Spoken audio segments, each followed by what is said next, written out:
welcome back to Eternal Midnight. I am here with Chad today. What's going on, man? What's up, dude? And today we'll be talking about one of my favorite movies in British crime, Snatch 2000. And fair warning, we're gonna have spoilers because this movie came out 20 years ago? Oh, it's old. It's old. There's nothing to hide. All right, so let's start since Chad just watched it.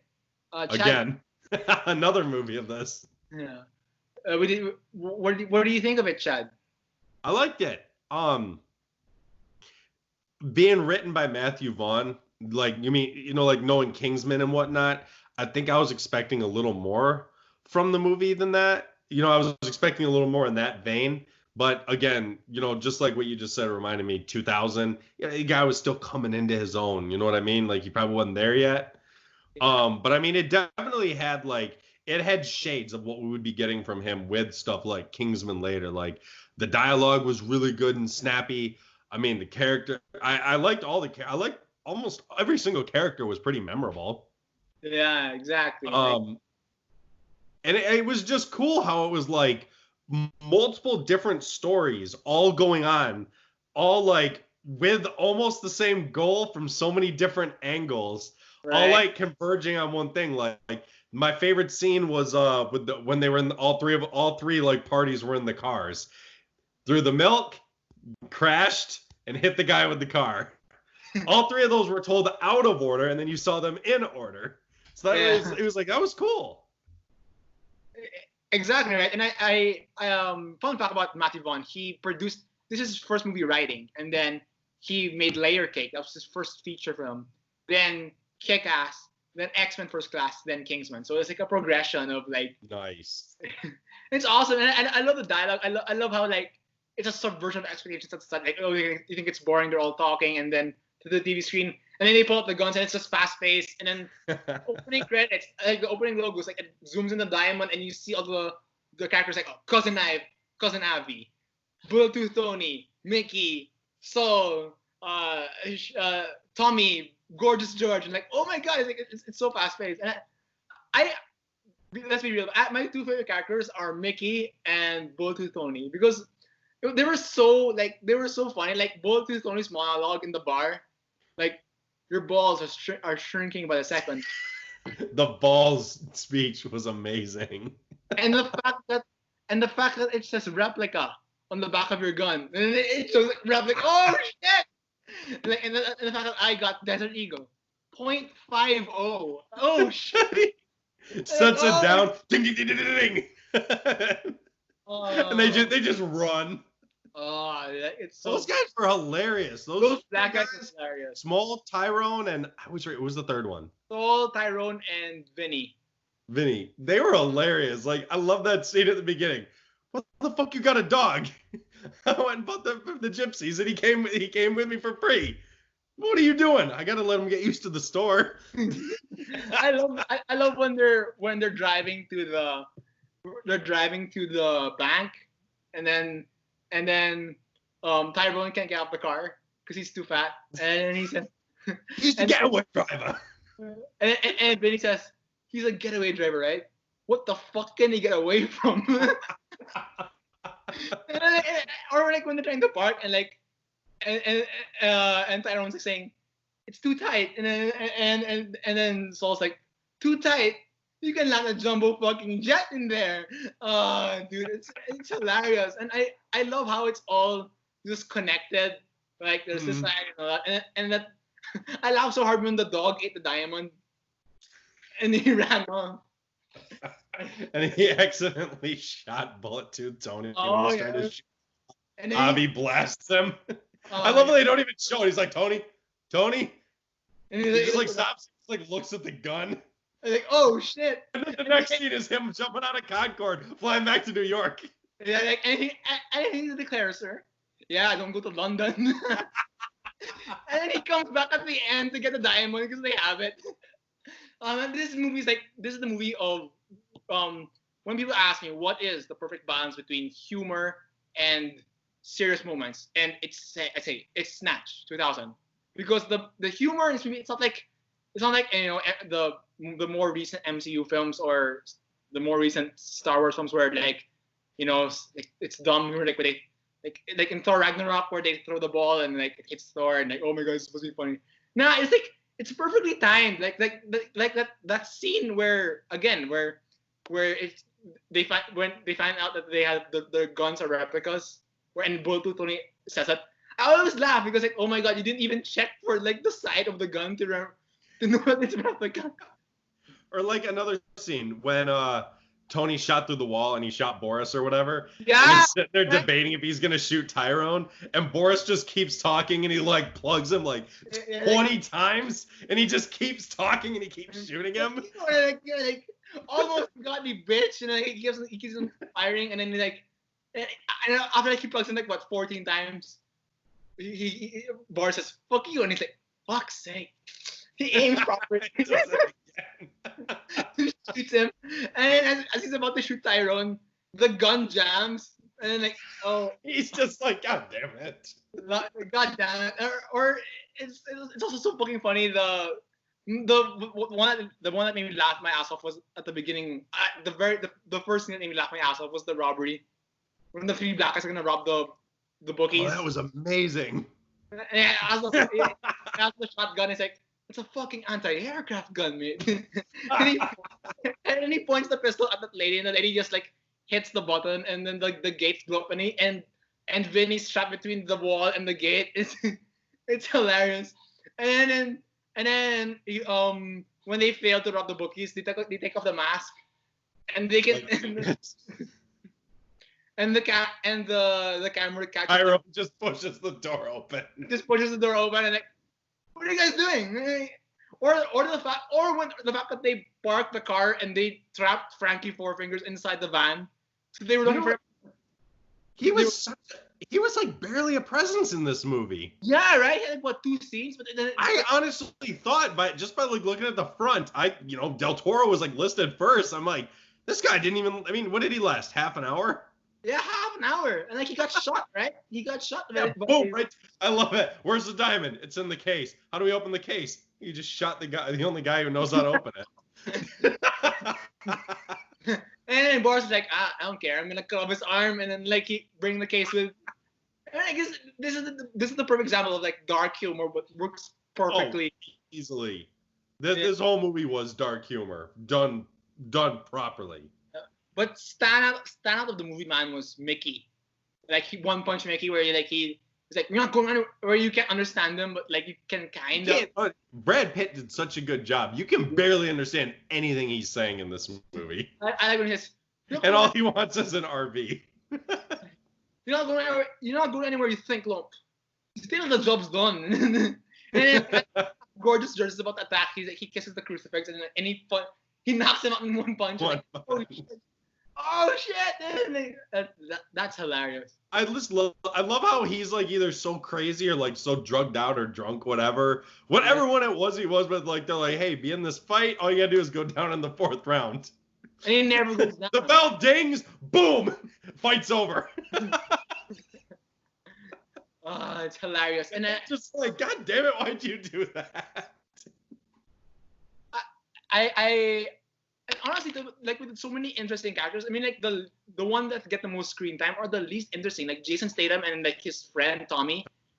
Yeah, they weren't really like the highlight. Jason Statham was basically playing himself because, come on, Jason Statham always plays himself. Yeah, I like Jason Statham. Like I liked him in that movie. I mean, but he wasn't like a standout character like Bricktop. I think what it was Jason Statham was kind of like he was kind of like the straight man in this world full of like over exaggerated characters. He was kind of like the most like straight edge normal per se. It felt like like him and Tommy were. So it's like I think that's what their job was. Their job was to balance out the over exaggerated characters that everybody else was. It was like a look. It was like a look into this world from their point of view. Yeah, even though the movie didn't have a main character at all. Yeah, it's different characters, like different stories. And one of my favorite ones is like, I swear, Bluetooth Tony is one of the best characters in that movie. And like, where he takes Steve Trevor's friend from Wonder Woman in the car, puts it in the car, and like, drags him by the tie. He's like, yeah. tell, What did, tell us who I robbed. forgot what did Abby say to him? Wasn't he like, it's a bit like public or something like Yeah. that? Abby said it's very effective, public, but effective. I always love in crime movies when they're so over exaggerated. Like people can just like commit crimes right out in the street, and nobody ever does anything. Nobody ever cares or notices. Yeah, and like the best way you can describe this movie is like it's very tight knit, where it's like every scene there's something interesting going on. Like if it's not Jason Statham fixing up the boxing match with Bricktop, it's these three black guys trying to get the diamond back from the Russian, and it's even exaggerated in a way like when cousin Abby says to like Frankie Four Fingers, yeah, don't go gambling. Yeah, and like it flashes back to him like Just goes anyways. lose. I feel like the only character who like did nothing in this whole movie was I forgot, Doc the Head. Yeah, Doug the Head, like he was just there to be He like. didn't really do anything. Like having a name like Doc the Head, you think he was gonna be like the big mob leader or something, but it's like, yeah, he was just kind of there. Yeah, he was there. Like he was there. Like Doug the Head was like, he was there as a point man for Abby. Yeah. Like, like I'm gonna guide you here, and I'm gonna leave you with Bulletproof Tony. And then like he appears at the very end where Statham meets him, and then like, okay, we'll call Abby back to buy the diamond, even though he said, I'll never go back to London again. And he goes back to London. But I forget, what was it? The first line he said when he got to London. He's like, I hate leaving my own fucking country, and the only time I enjoy doing it is if I'm going to the fucking beach with the little drinks with the little umbrellas on them. And then Doug has we got beaches here. I don't want to fucking see them. I don't want to fucking see them. I don't want to see London. It's like the most unnecessary like back and forth they could have, but it was hilarious. Yeah, it's hilarious, man. And even the opening scene where like Del Toro's giving his monologue about like the Virgin Mary and all that, and how the Catholic Church was born, and like okay, and then, like where's this going? And then like, and then the security guards tries to inspect like his belly, and like, what do you want me to do? Drop my pants? Because he doesn't know like there's fucking 4 pistols in his vest. So like when it opens when he opens the vest, it's like oh my god. Like that was like, oh, that opening scene right there, I was like, okay, because it was like, again, this is the first time I saw it. We're getting that. I was like, oh my god, we are gonna get a violent Matthew Vaughn movie. I think that's why it was like kind of like going through it. I was almost like waiting for more of like that level of violence. Like I knew I wasn't gonna get like a Kingsman church scene, which is still we'll do Kingsman one day because that church scene is one of the best scenes in film history. So it's like I was waiting for almost like a scene like that. I was waiting for Vaughn to give us one like that. But then, like you said, being a 2000s movie, being a year 2000 movie, it's like he wasn't there yet. So it's like that's one of those things where it's almost like a lesser person would like hold it against them. But for me, it's like nah, he was young. He was working his way up. He was working with more experienced people. He did. Matthew Vaughn did a great job on this. And like, he did a great job getting it. Violence because Matthew Vaughn's like really great with violence. Like he puts it in the movies, but it's never like John Wick where it becomes the point of the movie. Like when it's there, it's like oh my god, it's shock factor. Like that scene for example in X-Men First Class where Magneto threw the coin to Kevin Bacon's head, and it went inside. Like it's a close-up shot of like the coin going to the head. The reason why it was so shocking was because we've never seen it in a X-Men movie before. Like a scene with that much grit and violence. It's like, and that's been built up from the beginning. Like I'm gonna move the coin. 3, 2, 1. Like wow. I mean, like or as you said, the Kingsman church scene.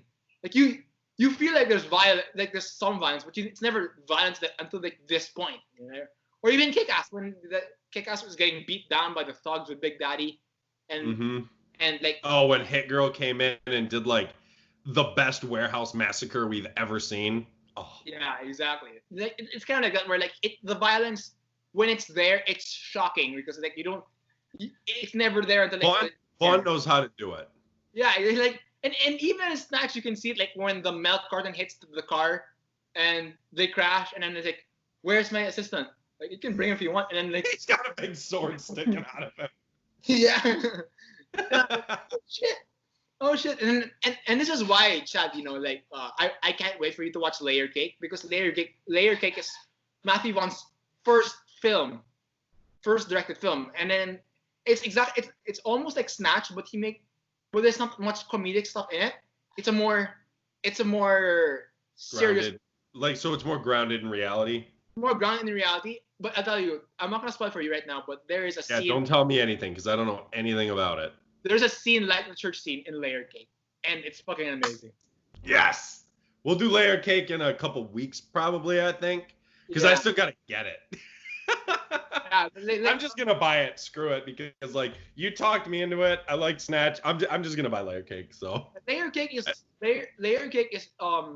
is a more grounded version of British crime than Snatch. Okay. So it's amazing, and that movie is what made Daniel Craig on the map for the new James Bond. So that's what made him like, oh, so like let's make him for James Bond. But because same company, right? It was Columbia who made Layer Cake also. Oh, so I'm gonna want Daniel Craig for James Bond. And ironically enough, in Layer Cake, Q from Skyfall is in it also, and Daniel Craig and him meet. So that's Nice. a nice like, oh shit. And yeah, so besides So for that, Snatch. for Snatch, it's like Snatch is, to me, is testament to you can make a damn good movie with good writing and good characters. You don't need CGI, you don't need explosions, you don't need like lightsaber battles, or you don't need like a big end game fight to make it good. Like, you can have this interesting characters, compelling writing, funny dialogue, and enough dark moments with enough good humor also. Like, there's dark moments like, oh, Bricktop feeding them to the pigs. But there's also humorous moments like the fucking bar scene where Bulletooth Tommy is giving his monologue. It's like that, where it's testament to filmmakers out there. You can still make movies like this and people will watch it and people will like it. Because Snatch, like I went on a poll recently, and Snatch is like, it still remains a classic to this day. Good. It should. Yeah, and it's testament to a great British crime movie, which I personally love. I'm a personal avid lover of British crime, so Nice. I love seeing movies like this where it's like it's one of my all-time favorites of like crime movies ever. I mean, like, yes, Godfather and Scarface, they're fucking iconic, but this is one of them. It's like it's not the best, most well made, because like, again, like Vaughn was just starting out, Guy Ritchie was also just starting out his films, but it's so pure and so good, and I seriously love it. And Chad, I'm glad you bought it for like a cheap price, like $3. Like, wow, holy shit. It's funny, Santino and I were talking about this. We'll do this real quick before we wrap up. Santino and I were talking about, like, kind of what we wanted to do for these next like quick reviews, and he said he wanted to do Snatch and like Layer Cake at some point. And I found somebody online on Facebook Marketplace who was selling some DVDs, and I was looking over their list, and they said that they had Dune, the one from the 80s, and I was like, shoot, if you look on Amazon, that's usually pretty expensive. So, and she was selling for $3 a DVD. So I was like, hey, I noticed you didn't list everything for sale. I was like, would you mind if I come by, take a look at the shelf of all the DVDs you have for sale, see if there's anything else? She's like, yeah, no problem. Go over there. I'm looking through it, and she's got them in alphabetical order. I'm going through. I get to the S's. Snatch is right there. I was like, yes! Grabbed it. I was like, hell yeah, $3. So she allowed it? That's amazing. She didn't want to keep it? Oh, that's No, great. Snatch was on the shelf she was selling. That's Yeah, awesome. $3. Can't go wrong. I got Dune, Snatch, and The Ring. I spent $9. Three Wow, movies. that's Can't amazing. go wrong. And like, what, the Rise of Skywalker Blu-ray cost like what, $15? You just got a better movie for $3. Like, that's amazing. Right. Yeah. So overall, like, before we end this, I just want to like ask Chad your favorite scene in the entire movie, like, if you had to pick. Like, Oh, my favorite. Shoot. I'm probably gonna have to go with the robbery, because it was just like the most botched robbery in the world. They try to go in like badasses, guns blazing. Everyone gets injured. the chick behind the counter winds up winning. Both of them wind up getting shot. They both wind up getting caught on camera. They open the door and like, oh shit, like it's open.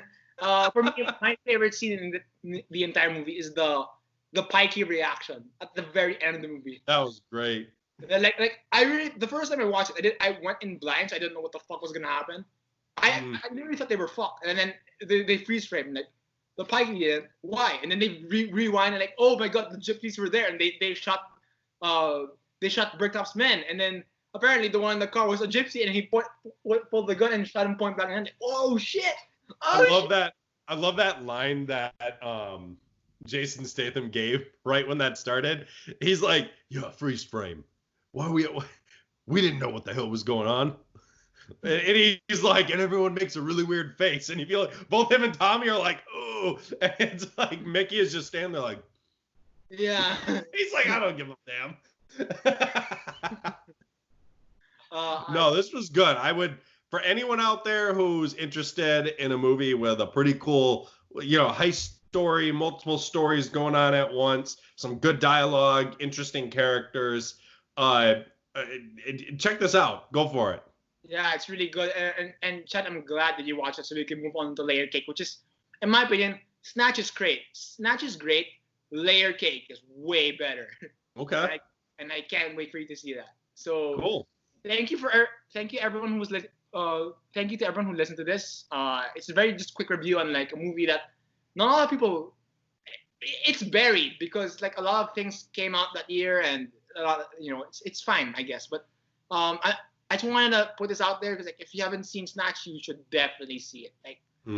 Like get like Chad got like $3 for this DVD. Man, yeah, go check out your used stores around your house or something. Go check. I mean, I find little treasures all the time on Facebook Marketplace when I look for movies. I find all sorts of gemstones. So you never know what you'll find when you look. Yeah, and for the Filipino listeners in this channel, Snatch and Layer Cake are on Philippine Netflix, like right now. There you go. So you can check it out. And Chad and I watched together like Edge of Tomorrow, like, and it was so fun to love doing it, just shooting back and forth messages to each other while we're watching it. It's fun with all this, being quarantined and whatnot, obviously not being able to go to the movies. I mean, I find it fun being able to do that because it's like I'm able to sit at my house, watch a movie I've never seen before, and still converse with a friend, so any of you guys out there who miss going to the movies, maybe try doing that. Watch a movie at your house while your friend does it or something, converse, or for those of you who feel a little braver, go to your friend's house or something. I don't know. Do something to be more social with each other. That's what we're all missing right now. And take this time during the quarantine to like explore more movies. That's what I've been doing this entire. Catch up on your backlogs. Yeah, like I haven't even finished all of my quarantine movie reviews yet. I haven't watched Gladiator. I plan to watch Gladiator. It's on my list, and The Usual Suspects and all that good stuff. So like, just give it a shot, and and see if you like Snatch, because I personally, if you're not into crime, then I guess even if you're not into crime, still check it out because good dialogue, good writing, interesting story. All right, thank you guys so much. This is Santino signing off. This is Chad. Thanks for listening in, guys. We'll talk to you soon.